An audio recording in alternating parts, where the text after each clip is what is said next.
Assalamualaikum. Hello everyone. So today we are going to discuss about English Pressy. आज हम English प्रेसी discuss करेंगे। पास paper solve करने लगे हैं 2023 का, और प्रेसी आपको दी जाएगी write a precis of the following passage and suggest a suitable title. So you have to suggest a suitable title, but before suggesting a suitable title you have to attempt your pressy. 20 marks की आपकी प्रेसी आएगी। सो मैंने आपकी ये प्रेसी जो है इसको 3 sections में डिवाइड करना है, और जब भी आपको पेपर में प्रेसी आती है आपने घबराना तो बिल्कुल भी नहीं है। सिंपली जस्ट आपने इसको सिंप्लीफाई करना है और शॉर्ट करना है और सिंप्लीफाई करना है। It's not a big deal. बस ये कि आपकी प्रैक्टिस नहीं होती, और मैक्सिमम स्टूडेंट्स जो है वो प्रेसी की प्रैक्टिस ना होने की वजह से फ़ेल होते हैं। जब भी आपको प्रेसी का पेपर आए सबसे पहले आप उसे अच्छी तरह से जो है प्रेसी पूरे पैराग्राफ को, पूरे पैसेज को बहुत अच्छी तरह से रीड कर लें। जब आपने इसको बहुत अच्छी तरह से रीड कर लिया तो आपने इसको डिवाइड कर देना है, whether you are gonna divide it into 2 sections और 3। फिर आपने इसकी रीडिंग अब स्टार्ट करनी है। जैसे कि मैंने अभी इसको अगर मैं डिवाइड करूँ तो मैं इसको डिवाइड करूँगी from on the question of freedom to free.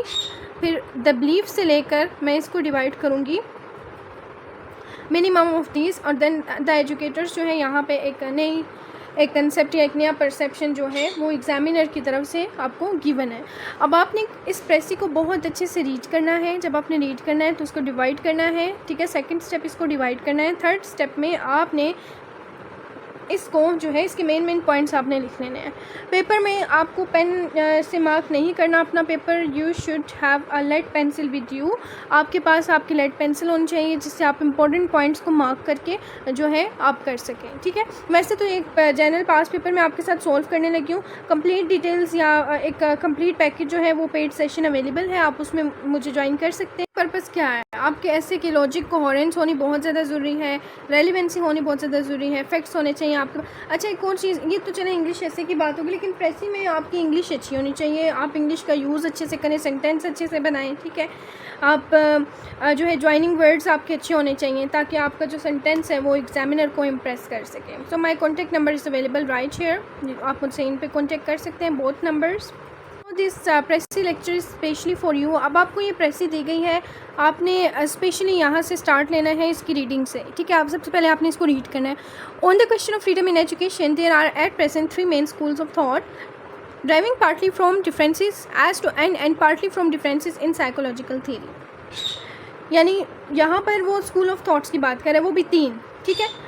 And there are those who say that children should be completely free. यहाँ से मेन बात स्टार्ट हो रही है कि पॉइंट्स जो है आप हाईलाइट कर लें कि जो बच्चे हैं वो आज़ाद होने चाहिए, ठीक है। Should be completely free, however bad they may be, अगर वो बुरे भी हैं तब भी। There are those who say that they should be completely subject to authority, however good they may be, and there are those who say they should be free. अब यहाँ पर आप देख सकते हैं in spite of freedom they should be always good, यानी freedom के बावजूद भी कुछ बच्चे जो हैं वो बहुत अच्छे होते हैं, ठीक है। 2 बातें उसने यहाँ पे कर दी। The last party is larger than it has any logical right to be children like adults will not be the virtuous if they are all free and the belief. अब यहाँ पे द बिलीफ से है, यहाँ से एक नया एक उसने कंसेप्ट दिया, यहाँ से आपकी एक नई बात स्टार्ट हो रही है, ठीक है। मतलब यहाँ तक आप इसको पास रखें और आप इसके जो सेक्शंस बना लेंगे, मतलब यहाँ पे वो बात क्या कर रहे हैं, पॉइंट्स नोट डाउन करें। मैं इसको समराइज़ करने लगी हूँ। Like he is talking about freedom, ऐसे ही है ना, फ्रीडम की बात कर रहा है तो पहले इसमें आप फर्स्ट स्कूल ऑफ थॉट फिर सेकेंड स्कूल ऑफ थॉट को एक्सप्लेन करते हुए आपने फ्रीडम पर बात करनी है और एज इट इज़ बता देना है जो वो बात करना चाह रहा है, ठीक है, लेकिन अपनी वर्डिंग में। अब आप कैसे इसको समराइज़ करेंगे, जैसे कि मैं इसकी प्रेसी बनाऊँ तो मैं आपको कहूँगी आप बेशक इसे नोट डाउन कर लें, लिख लें, और इसकी राइटिंग प्रैक्टिस करके मुझे सबमिट करवा दीजिएगा मेरे इनबॉक्स में। So regarding freedom in education to the children, the first party advocates complete freedom, यानी फ्रीडम जो है एजुकेशन में बच्चों के लिए जो फ्रीडम मतलब जो फ्रीडम है बच्चों के लिए, उसमें पहला जो स्कूल ऑफ थॉट है वो कंप्लीट फ्रीडम की बात करता है। The second party advocates complete absence of freedom, ठीक है, और दूसरा जो है वो एब्सेंस ऑफ फ्रीडम की बात करता है, ठीक है। एंड देन आपने कहना है कि the third and the majority party is in favour of freedom, जो जबकि तीसरा जो है और मेजॉरिटी पार्टी वो उसके टोटली फ्रीडम के बारे में बात करती है। ये आपने 3 स्कूल्स ऑफ थॉट एक्सप्लेन करें। अब देखिए कितना सिंपल है, इसमें कोई ऐसी बात नहीं जो आपको समझना है। The believe that liberty will ensure moral perfection in a relic of Rousseauism. Rousseauism जो है he is the political philosopher western philosopher would not survive a study of animal and babies. यानी अब जो रोसो था ना वो specially बात करता था मतलब लिबर्टी की, आज़ादी की बात करता था, लोगों की आज़ादी की।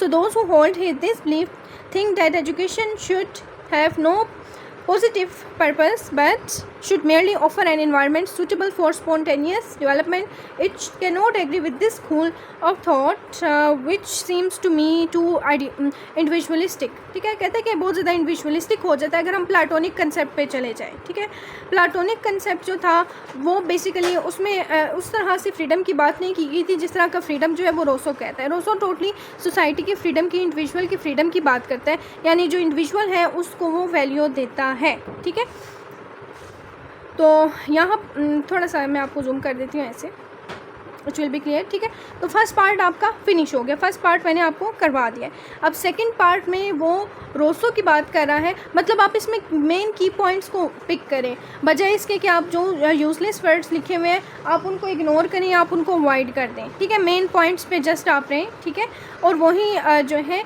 आपकी प्रेसी है, आपकी प्रेसी का सोल्यूशन है। कहता है can not agree with this school of thought. मैं स्कूल ऑफ थॉट से एग्री नहीं करता। Unduly indifferent to the importance of knowledge will live in communities which require cooperation and it would be utopian, क्योंकि utopia का जो concept था ये belong करता है प्लाटो से, to accept all the necessary cooperation to result from spontaneous impulse, जिस पर अरिस्टोटल जो है उसने भी अपनी काफ़ी सारी डिस्कशन की थी और अपने टीचर पर जो है उसने काफ़ी ज़्यादा मतलब डिस्कशन करते हुए आर्ग्यूमेंट्स दिए थे, और आर्ग्यूमेंट्स जो थे वो उसने प्रूफ के साथ आर्ग्यूमेंट दिए थे। तो कहते हैं कि प्लाटोनिक ना हो लेकिन फ्रीडम हो, सोसाइटी की फ्रीडम की बात करता है। सिंपली आपने इसे 2 लाइनों में एक्सप्लेन कर देना था। Like author doesn't like individualism because individualism says that education is only for development whereas positive education is a prerequisite for a cooperative society, कि पॉजिटिव एजुकेशन सोसाइटी के development के लिए ज़रूरी है। और जो इंडिविजुअलिज्म है ना, इंडिविजुअलिज्म की अगर हम बात करें तो education is only for development, के एजुकेशन का पर्पज़ आपकी सिर्फ डेवलपमेंट से है। ठीक है, जस्ट सिंपल हो गया। ठीक है, रोसो को और प्लाटो को या प्लाटोनिज्म जो है या फिर इसमें जो यूटोपिया का कंसेप्ट है या रोसिज्म का, ये आप डिस्कस मत करें, इसमें सिंपली आप ऑथर की बात करेंगे। ठीक है, हमेशा ऑथर को आपने हाईलाइट करना है।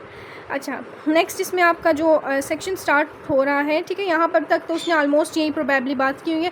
फिर द एजुकेटर से एक नया कंसेप्ट इस प्रेसी में स्टार्ट हो रहा है। The educator who allowed most freedom are man whose success depends upon a degree of benevolence, self-control, trained intelligence, which can hardly be generated where every impulse is left unchecked. Their merits, therefore, are not likely to be perpetuated if their methods are undiluted. Education viewed from a social standpoint must be something more positive than a mere opportunity for growth. It must, of course, provide this, but it must also provide a mental moral equipment which children cannot acquire entirely for themselves। यानी जो educators होते हैं, educator मतलब जो teachers हैं, teachers जो हैं बच्चों को वो आज़ादी देते हैं और इंस्टेड ऑफ आज़ादी मतलब आज़ादी देने के बावजूद भी जो बच्चे हैं वो एंड पे उनकी डेवलपमेंट पॉसिबल होती है। कुछ ऐसे टीचर होते हैं जो उनको कामयाब कर देते हैं या वो कामयाब, लेकिन अब आजकल का दौर ऐसा है कि इसमें ऐसा बिल्कुल भी पॉसिबल हमें नज़र नहीं आता। ठीक है, तो इसमें वो कैसे हर चीज़ को मतलब बड़ी पेशेंस से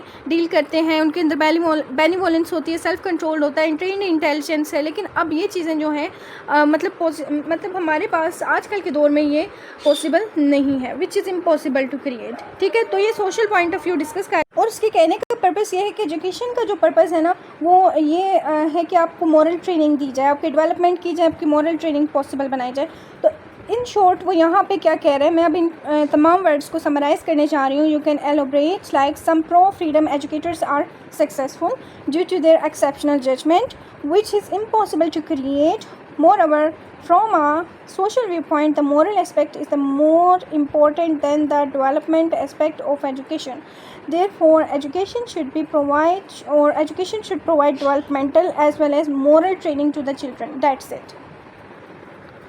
आई डोंट थिंक सो कि इस प्रेसी में कुछ ऐसा था जो कि आप समझ नहीं सकते। बस आपने मेन की कंसेप्ट लेने, उनको एक्सप्लेन कर देना है। Freedom in education to the children, या आप इसका टाइटल दे देंगे और इसमें 3 वर्ड्स का या फिर 3 से 4 वर्ड्स का दे दें मैक्सिमम, तो ये ज़्यादा इम्प्रेसिव होता है। और तकरीबन ये 106 वर्ड्स की आपकी जो प्रेसी मैंने आपको ओरली समराइज़ की है ये बन जाती है।